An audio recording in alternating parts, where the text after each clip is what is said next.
Mungkin orang alim banyak, tapi siapa yang memiliki humum al-ummah? Humum al-ummah itu derita umat, itu ya derita kita. Zaman Kiai Dahlan, beliau dalam keadaan sakit lalu dihijrahkan ke Malang, maksudnya rehat, malah buka rantai. Jadi memang sejak dulu takdir sejarah Muhammadiyah itu kayak begitu. Maka bagi orang yang tidak pernah ngelakoni itu, Pak, maka muncullah berbagai macam narasi itu. Karena orang mati itu sebetulnya dalam agama hanya satu, sebabnya ajal. Jadi bukan karena gagal ginjal, bukan karena apa. Jadi saya belajar dari tiga tokoh itu, Pak Ibnu Juraim, kemudian Pak Said Tuhulele, Pak Yunahar itu. Saya kebetulan ya 20 tahun terakhir lah bersama mereka itu. Sawabiqul himam la takhriku aswaral aqdar.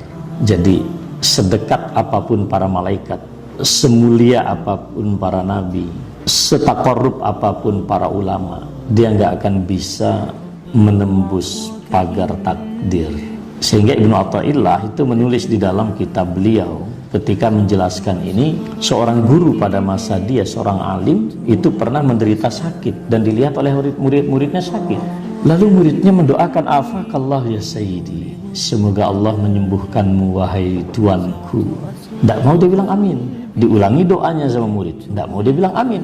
3 kali didoakan. Malu rasanya saya mengamini doa kalian. Kalian melihatku sakit, tapi aku justru masa sehat. Malu aku. Kurang apa solehnya Abu Bakar As-Siddiq, minta sehat dalam hidupnya, tapi Allah matikan dia dalam keadaan sakit. Malu aku sama Umar bin Khattab. Kurang apa mulia beliau? Beliau minta dijaga oleh Allah, toh mati juga setelah ditombak oleh Yahudi. Malu aku sama Utsman bin Affan. Kurang hebat dan mulianya apa di hadapan Allah, toh matinya juga karena ditombak dadanya pada saat membaca Al-Quran.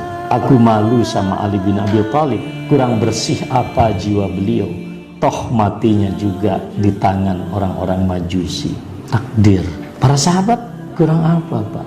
Jadi saudara sekalian yang saya muliakan, kafa bil mauti wa'idha, cukuplah mati ini menjadi pelajaran buat kita. Imam Nawawi rahimahullah itu tokoh muda yang sangat dahsyat.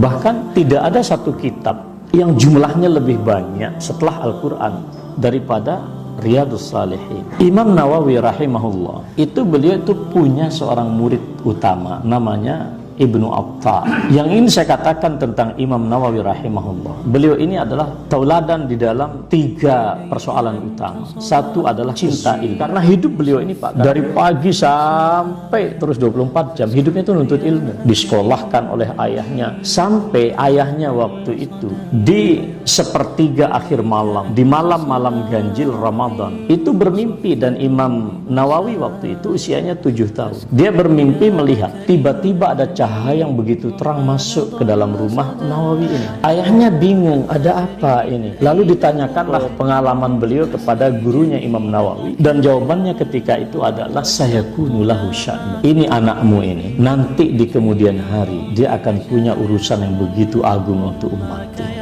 Itu namanya firasat, Pak. Dan Imam Nawawi luar biasa, Pak. Tidak ada yang meragukan ilmu beliau. Beliau wafat dalam usia 40 tahunan, tapi coba lihat karyanya. Ilmunya luar biasa. Tapi beliau juga tokoh di dalam amar ma'ruf nahi munkar. Ini tokoh mubalik Muhammadiyah harus paham. Imam Nawawi itu semasa dengan penguasa Damaskus waktu itu rajanya zalim sekali, Pak, penguasanya waktu itu.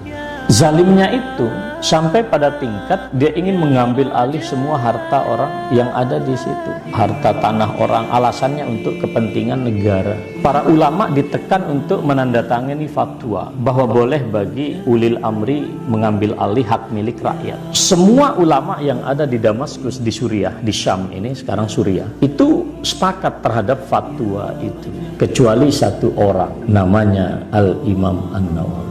Imam Nawawi ini menulis surat, dan suratnya itu saya sudah terjemah, Pak. Pada masa raja itu berkuasa terjadi paceklik, banyak hewan-hewan mati, pertanian rusak, harga inflasi melambung, dan dia tulis surat dengan bahasa yang sangat santun. Wahai penguasa ini, dan kamu akan dimintai pertanggungjawaban di hadapan Allah. Dia nulis, Pak, nulis surat, tanda tangan Imam Nawawi. Kalau mubalik Muhammadiyah nggak berani kayak begitu, nggak usah jadi mubalik. Siapa yang tidak setuju terhadap keputusan negara ini?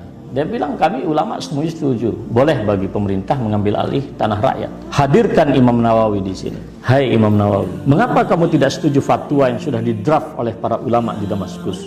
Jawaban beliau hanya satu kalimat, fihi zulmun. Di dalam fatwa ini ada kezaliman. Itu ngomong di depan raja, Pak, di depan penguasa. Yang hari ini para ulama rukuk di depan penguasa. Fihi zulmun. Dia bilang copot dia dari jabatan. Kata pembantunya itu, dia nggak punya jabatan di pemerintahan. Terus penasihat militer mengatakan bunuh dia. Kata raja tersebut, ana akhafu minhu. Saya takut kepada orang ini. Coba lihat wibawanya ulama. Lalu pilihan terakhir, kalau gitu usir aja dia dari Damaskus. Begitu mau diusir dari Damaskus, semua ulama mengatakan kalau Imam Nawawi diusir Damaskus, maka yang keberatan adalah kami semua.